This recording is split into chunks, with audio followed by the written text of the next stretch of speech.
আজ আজকের ক্লাসে বেসিক্যালি আমরা স্থিতিস্থাপক চাহিদাটা পড়বো। স্থিতিস্থাপক চাহিদার আহ স্থিতিস্থাপক চাহিদাটা পড়ার চেষ্টা করবো আর কি।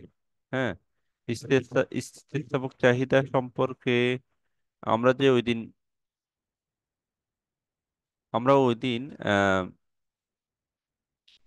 আমরা ওই দিন ইলাস্টিক ডিমান্ড সম্পর্কে বা ইলাস্টিসিটি সম্পর্কে একটু করে আলোচনা করছিলাম, যে দামের পরিবর্তনের কারণে চাহিদার যে পরিবর্তন হয়। হ্যাঁ, এই জিনিসটা আমরা যে দামের ইলাস্টিসিটি বা স্থিতিস্থাপকতা, এটা আমরা পড়ছিলাম যে দামের পরিবর্তনের কারণে চাহিদার যে পরিবর্তন হচ্ছে এটাকে আমরা স্থিতিস্থাপকতা বলি বেসিক্যালি। হ্যাঁ, এখন আমরা বলতেছি স্থিতিস্থাপক চাহিদা, ইলাস্টিক ডিমান্ড।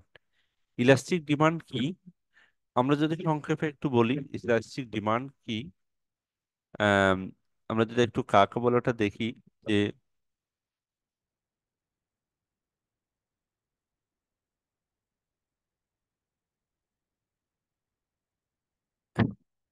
বলতেছে কি, কোনো পণ্যের দামের পরিবর্তনের চেয়ে চাহিদার পরিবর্তন বেশি হলে তাকে স্থিতিস্থাপক চাহিদা বলে।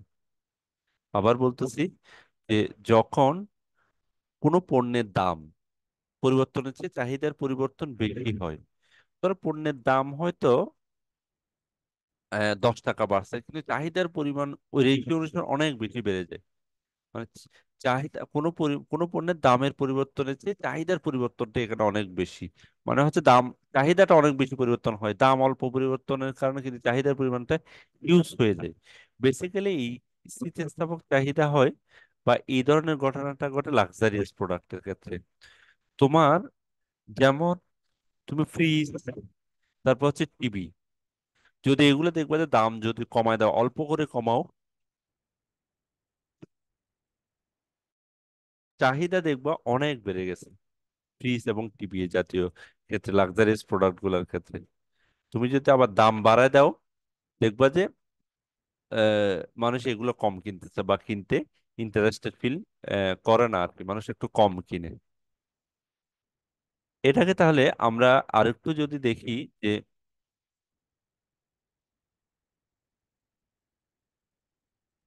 এটা কি বলে এই ক্ষেত্রে। আমি যদি ইলাস্ট্রিসিটিটাকে আমরা প্রমাণ ইকুয়াল টু ওয়ান ধরি, আর এক্ষেত্রে ইলাস্ট্রিসিটিটা ই গ্রেটার দেন ওয়ান, মানে এককের চেয়ে বেশি হয়ে থাকে, মানে ই গ্রেটার দেন ওয়ান, মানে স্থিতিস্থাপকতাকে, মানে যদি স্থিতিস্থাপক চাহিদা বলি তাহলে ওই ক্ষেত্রে বেসিক্যালি এককের চেয়ে বেশি থাকে, ই গ্রেটার দেন ওয়ান বলি, মানে ই গ্রেটার দেন ওয়ান। এটা কিসের ক্ষেত্রে হয়ে থাকে? এটা বেসিক্যালি খুব বেশি হয় বিলাসজাত দ্রব্যের ক্ষেত্রে। এটা খুবই ইম্পর্ট্যান্ট একটা ইনফরমেশন, আমাদের এটা জানতে হবে। সাধারণত বিলাসবহুল পণ্যের ক্ষেত্রে এটা হয়ে থাকে। কারণ কি, টিভি, গাড়ি, এই জিনিসগুলোর দাম যদি বাড়ে, চাহিদার পরিমাণ খুব বেশি কমে যায়। তুমি দেখো টিভির দাম যদি তুমি এখন 50,000 টাকা, এখন যদি 1 লাখ টাকা করে দাও, বা 60,000 70,000 টাকা করে দাও, তাহলে বলবো যে টিভি একটু দাম করুন, কমে কিনে। কারণ কি, যেমন গাড়ি, কারণ এই জিনিসগুলো তো ইমার্জেন্সি না। আমি তো গাড়ি এখন নাই আমার বর্তমানে, আমি গাড়ি ছাড়া চলতেছি, আমি আর 2 মাস বেশি চলবো আর কি। জাস্ট ওই জিনিসটাই বলে থাকে, যে আর 2 মাস বেশি, আমি এখন টিভি তো না দেখতেছি না, আর 2 মাস টিভি দেখবো না আর কি। সমস্যা কি, এখন তো টিভি ছাড়া আছি। এই যে বিলাসজাত দ্রব্যের ক্ষেত্রে এরকম 2 মাস 3 মাস মানুষ চাইলে ওয়েট করতে পারে, ওই জন্য দাম বেড়ে গেলে দেখা গেছে মানুষের কনজাম্পশনটা বা চাহিদাটা কমে যায়। আবার দাম কমলে ঠিক উল্টা, যে চাহিদাটা হু হু করে বাড়ে। তাহলে এটা বেসিক্যালি কি, অনেকটা কি, এটা কেন স্থিতিস্থাপক চাহিদা বলতেছি, কারণ হচ্ছে এটা এখানে এই যে দাম কমলে তোমার চাহিদার পরিমাণ পরিবর্তনটা বেশি কিন্তু। আর এখানে অনেকটা উম রুলস একটু করে ফলো হয়, যদিও বেশি পরিবর্তন হচ্ছে আর কি। দামের পরিবর্তনের কারণে চাহিদাটা পরিবর্তনটা বেশি হয় এখানে। ওকে, তাহলে বিলাসজাত দ্রব্যের ক্ষেত্রে বেসিক্যালি স্থিতিস্থাপক চাহিদাটা দেখা যায়। এখন একটা যদি আমরা ফিগার দেখি, আম, আমরা যদি ফিগারটা একটু দেখি তাহলে আর একটু ক্লিয়ার হবে। তাহলে উম আমরা ফিগারটা দেখি একটু। ফিগারটা দেখতেছি এইখানে, আমি যদি একটু করে ফিগারটা দেখি, দেখো কোনো দাম P1 থেকে যদি পি তে যায়, আবার আমরা যদি এখানে আঁকি, দেখো ফিগারটা যদি তোমাদের সুবিধার জন্য বা তোমাকে দেখানোর জন্য যদি একটু আঁকি, এটা এরপরে হচ্ছে কি, এখানে দাম যদি P1 থেকে, ধরো পি ওয়ান আছে, এখানে পি ওয়ান আছে, পি ওয়ান থেকে অল্প করে বাড়ছে। ঠিক আছে, চাহিদা বেড়ে যাবে এম থেকে, চাহিদা চাহিদা বেড়ে যাবে এম থেকে এম 0। তার মানে হচ্ছে এখানে শুধুমাত্র এটা চেঞ্জ হওয়ার কারণে চাহিদাটা একটু চেঞ্জ হচ্ছে। এখন আমি যদি এই দুইটা পয়েন্ট যদি লিখি, এই দুইটা পয়েন্ট যদি আমি আঁকি, যারা আঁকবা আঁকার সুবিধার্থে আমি পাশে আঁকতেছি যাতে তুমি আঁকতে পারো বাসায়। এই পয়েন্টগুলো যদি আমি যোগ করি,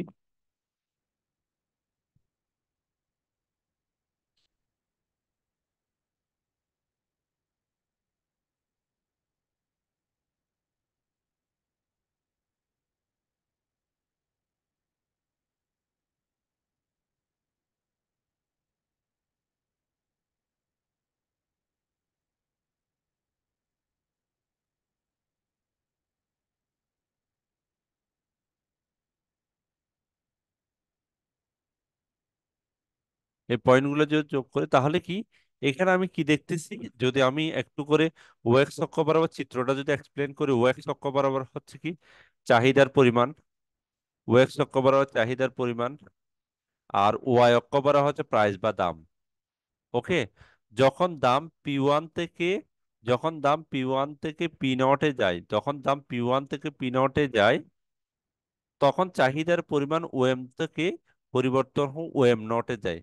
যদিও পি থেকে পি 0 দামের পরিবর্তনটা খুবই অল্প, কিন্তু চাহিদার পরিমাণটা অনেক বেশি।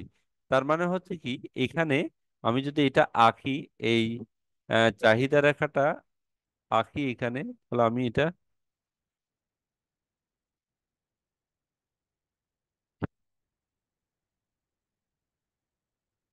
এই ধরনের রেখা একটা আমি পাবো, যেটাকে আমরা বলতেছি কি ডি ডি প্রাইম রেখা, যেখানে কোয়ান্টিটি হচ্ছে কি del Q greater than del P. মানে হচ্ছে এখানে এই যে কোয়ান্টিটি এটার পরিবর্তন অনেক বেশি প্রাইসের তুলনায়। এটা কি বোঝা গেছে স্থিতিস্থাপক চাহিদাটা? ক্লিয়ার সবার কাছে? এই গ্রাফটা কি সবাই আঁকতে পারবো? আমাকে শুধুমাত্র এখানে গ্রাফটা দেখানোর উদ্দেশ্য হচ্ছে প্রাইসটা অল্প পরিবর্তন হবে কিন্তু চাহিদাটা অনেক বেশি পরিবর্তন হবে।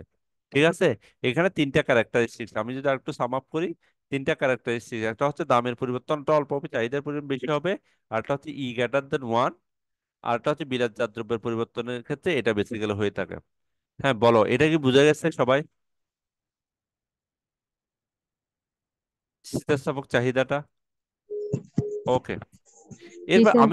আমি যদি এটা একটু এক্সপ্লেন করি, এটা যদি একটু এক্সপ্লেন করি, এই এই গ্রাফটা যদি একটু দেখি আমরা,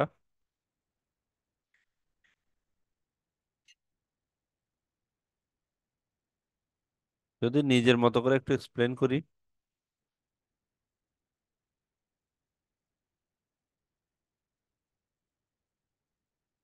তাহলে কি চিত্রে ওএক্স এবং ওয়াই অক্ষ বরাবর চাহিদার পরিমাণ ধরা হয়েছে, এটা আমি বলছি যে চিত্রে ওএক্স অক্ষ বরাবর হচ্ছে চাহিদার পরিমাণ, ওয়াই অক্ষ বরাবর দামের পরিমাণ, ডিডি একটা চাহিদা রাখা, এই যে চাহিদা রাখাটা আঁকছি, চিত্র অনুসারে পি 1 থেকে পি 0 এর হ্রাস পেলে চাহিদার পরিমাণ এম থেকে, এটা হচ্ছে এম থেকে এম 1 এ বৃদ্ধি পায়, এম থেকে এম 1 এ বৃদ্ধি পায়।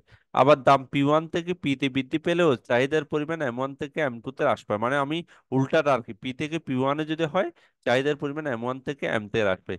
এখানে দামের পরিবর্তন পি 1, সে চাহিদার পরিবর্তন এম 1 একটু বেশি। মানে এখানে বেসিক্যালি কি, এইখানে আমি দেখতেছি যে এই যে পি পি এবং পি এখান থেকে যে পি থেকে পি তে যতটুকু পরিমাণ এম থেকে এম এর পরিমাণ অনেক বেশি, ওই জন্য এটাকে বলতেছি আমি স্থিতিস্থাপক চাহিদা। তাহলে সামারি যদি বলি, স্থিতিস্থাপক চাহিদা হচ্ছে ওই চাহিদা যেখানে দামের পরিবর্তনের চেয়ে চাহিদার পরিবর্তন একটু বেশি না অনেক বেশি থাকে, তখন তাকে স্থিতিস্থাপক চাহিদা বলে। ওকে, এরপর আমরা আরেকটা কোয়েশ্চেনে যাই, এটা হচ্ছে কি স্থিতিস্থাপক চাহিদা, এটা ঠিক উল্টাটা, অস্থিতিস্থাপক চাহিদা কি? অস্থিতিস্থাপক চাহিদা কি? Inelastic demand. তাহলে কি এটা, ওইটা হচ্ছে ইলাস্টিক ডিমান্ড আর এটা হচ্ছে ইনইলাস্টিক ডিমান্ড।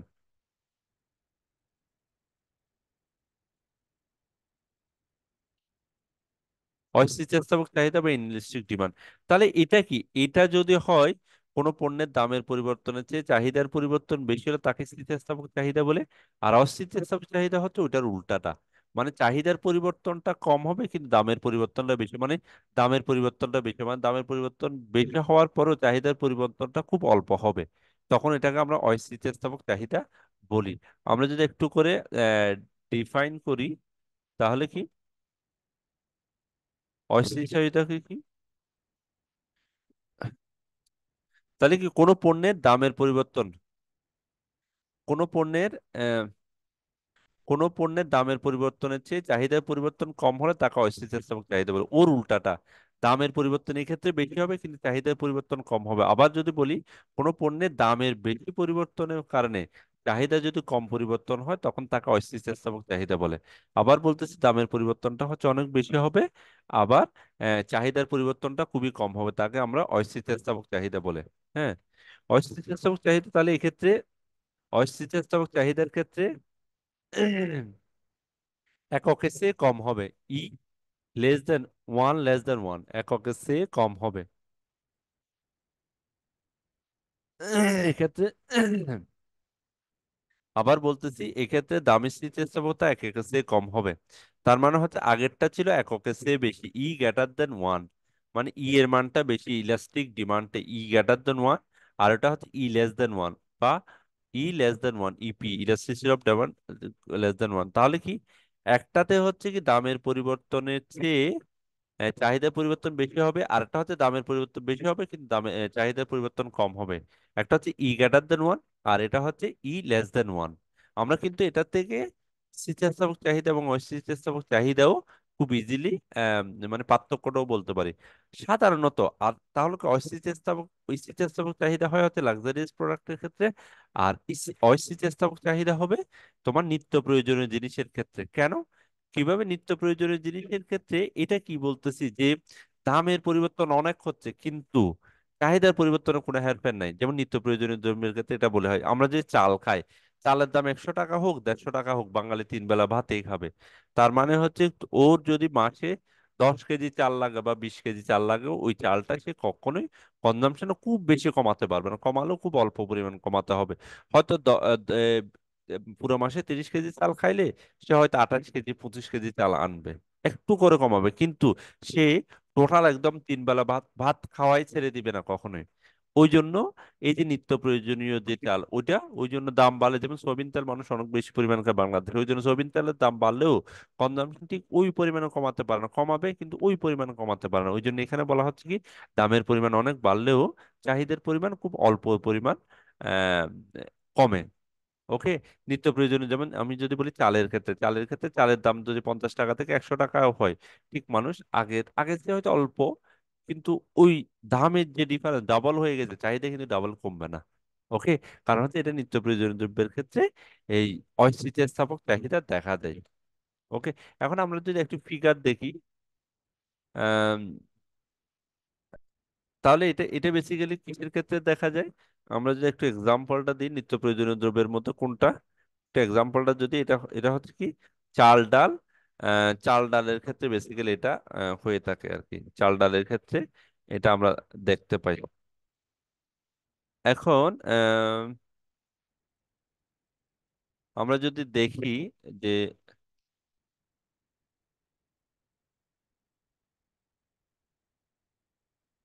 আমরা যদি একটু ফিগার দিয়ে দেখি ফিগার, তাহলে এটা কি এই ফিগারটা কি আগের উল্টাটা আর কি। আগে ছিল প্রাইসের দামটা খুবই অল্প, এখানে দেখো প্রাইসের ডিফারেন্সটা অনেক বেশি। এখানে হচ্ছে প্রাইস প্রাইস পি থেকে P1 অনেক বড় গ্যাপ, কিন্তু এখানে আহ, চাহিদার পরিমাণটা খুবই কম। আমরা যদি এটা একটু ফিগারটা আঁকি, যদি তোমরা যদি আর একটু প্র্যাকটিস করার জন্য আঁকতে পারো, তাহলে কি আমরা যদি এখানে ধরি প্রাইজের পরিমাণ হচ্ছে এখানে আগে আগে ছিল পি পি P1, P1 থেকে বেড়ে প্রাইস P1 এ গেছে। হ্যাঁ, কিন্তু চাহিদার পরিমাণটা কমবে খুবই কম, এম থেকে M1। ওকে, তাহলে আমি আমি যদি এটা আঁকি এখানে,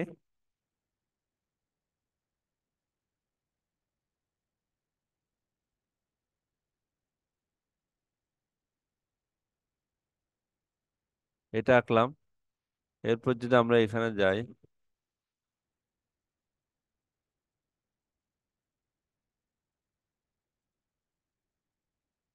ওকে, এটা এরপর আমরা যদি একটা কার পাখি ডিমান্ড কার্ভটা আঁকি, এটা তোমরা আঁকলে খুব স্কেল দিয়ে যখন আঁকবা এটা একদম হুবহু হয়ে যাবে। এটা এখানে আমার কোথায় মিলতেছে কিভাবে হচ্ছে, গ্রাফটা বিশ্রী হচ্ছে কিনা, এটা আমার কোনো কনসার্নের বিষয় না।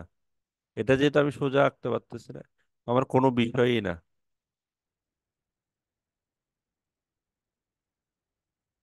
আমি এটা এখানে মুভ করার কোনো স্কোপ নাই আমার।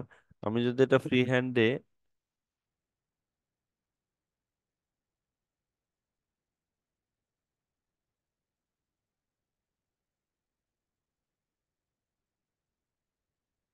তাহলে এটা এরকম হবে, হ্যাঁ। এটা যদি তোমরা ফ্রি হ্যান্ডে আঁকো বা স্কেল দিয়ে আঁকো তখন এটা হুবহু এটা আঁকা যাবে। তাহলে আমার গ্রাফটা সুচ্ছি হচ্ছে কিনা বিশ্রী হচ্ছে কিনা কোনো ব্যাপার না। আমার জাস্ট আমাকে দেখাইতে হবে শুধুমাত্র একটা জিনিস, এটা হচ্ছে কি এই যে প্রাইসের ডিফারেন্সটা অনেক বেশি কিন্তু চাহিদার ডিফারেন্সটা খুবই কম। এখানে আমি বলতেছি কোয়ান্টি প্রাইসের ডিফারেন্সটা অনেক বেশি। এখানে এই ফিগার গুলো তো ভুল আছে। এখানে হচ্ছে ডেল পি বেশি, এখানে হচ্ছে ডেল পি বেশি, ডেল কিউর পরিমাণটা হচ্ছে কম। এটা এগুলো একটু কারেকশন করবা, তোমাদের শীট দিলে শীট থেকেও কারেকশন করবা একটা। এখানে হচ্ছে ডেল পির পরিমাণ হচ্ছে বেশি আর ডেল কিউ হচ্ছে কম। আর এখানে হচ্ছে চাহিদার পরিমাণ, আর ওয়াই অক্ষ বরাবর হচ্ছে প্রাইসের পরিমাণ। তাহলে প্রাইসের দাম যদি, আবার বলতেছি, প্রাইসের দাম যদি পি থেকে পি ওয়ান হয়, চাহিদার পরিমাণ এম থেকে এম অল্প পরিমাণ। চাহিদার পরিমাণ আমরা দেখতেছি পি থেকে পি ওয়ান যদিও হয় অনেক বেশি দামের পরিবর্তন কারণেও চাহিদার পরিমাণ খুব অল্প পরিমাণ পরিবর্তন হয়। এখানে del P greater than del Q. Okay, এরপরে আমরা একটু যদি দেখি লেখাটা আমরা কিভাবে লিখবো।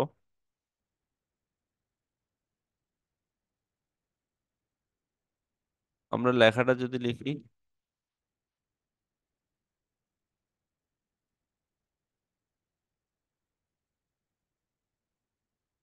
লেখাটা যদি লিখি তাহলে চিত্রে ডিডি, ডিডি হচ্ছে একটা অস্থিতিস্থাপক, এটা হচ্ছে অস্থিতিস্থাপক চাহিদা রেখা। দাম যখন পি পি থেকে পি ওয়ান, দাম যখন পি থেকে পি ওয়ানে হ্রাস পায় তখন চাহিদার পরিমাণ বেড়ে এম থেকে এম ওয়ানে বৃদ্ধি পায়। আবার দাম পি ওয়ান থেকে যদি উল্টা যদি হয়, পি ওয়ান থেকে যদি বেড়ে পিতে হয় তখন চাহিদার পরিমাণ এম ওয়ান থেকে কমে এম এ বৃদ্ধি পায়। কিন্তু এক্ষেত্রে যে পিপি যে বাড়ার হার পি পি ওয়ান, এটা হচ্ছে পি পি ওয়ান যে বাড়ার হার, এখান থেকে এম এম ওয়ান খুবই কম, তার মানে পি পি ওয়ান অনেক বড়। ওই জন্য এটাকে অস্থিতিস্থাপক চাহিদা বলে থাকি। ক্লিয়ার এটা সবাই? এরপর এটা কি বোঝা গেছে সবাই? সবাই বুঝতে পারছো? जी सर। ওকে, এরপর আরেকটা কোয়েশ্চেন আছে এদের বা চাহিদার আরেকটা লাস্ট কোয়েশ্চেন, এটা তোমরা একটু খুব ইজিলি এখান থেকেও আনসার করতে পারবা। এই কোয়েশ্চেনটা হচ্ছে কি, স্থিতিস্থাপক চাহিদা ও অস্থিতিস্থাপক চাহিদার মধ্যে পার্থক্য।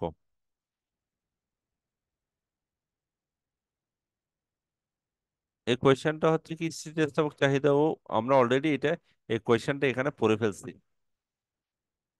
স্থিতিস্থাপক চাহিদা ও অস্থিতিস্থাপক চাহিদার মধ্যে পার্থক্য, এটা খুবই ইম্পর্টেন্ট। আমরা অলরেডি ডেফিনেশন সংজ্ঞাগত পার্থক্যগুলো পড়েই ফেলছি। এখানে আমরা যে পার্থক্যগুলো একটু দেখি, যে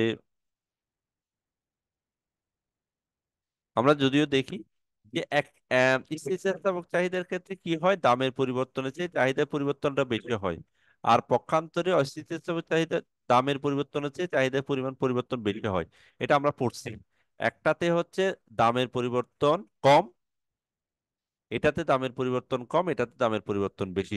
একদম সিম্পল, স্থিতিস্থাপক হতে দামের পরিবর্তন কম আর অস্থিতিস্থাপকের দামের পরিবর্তন বেশি। একটা পার্থক্য শেষ। আর স্থিতিস্থাপক হয় হচ্ছে বিলাসজাত দ্রব্যের পণ্যের ক্ষেত্রে, ও আর আর অস্থিতিস্থাপক হয় হচ্ছে নিত্য প্রয়োজনীয় দ্রব্যের ক্ষেত্রে। 2 নম্বর পার্থক্য। এরপর একটা হচ্ছে ইপি গ্রেটার দেন ওয়ান, আর একটা হচ্ছে ইপি লেস দেন ওয়ান। অস্থিতিস্থাপক হচ্ছে ইপি লেস দেন ওয়ান। স্থিতিস্থাপক চাহিদার তুলনায় এটা হচ্ছে ঢাল বেশি, ঢাল মানে হচ্ছে খাড়া আর কি। মানে এটা যদি এরকম হয়, মানে এটা যদি একটু এরকম হয়, আর ওইটা হচ্ছে একদম খাড়া, অস্থিতিস্থাপক রেখাটা খুবই খাড়া।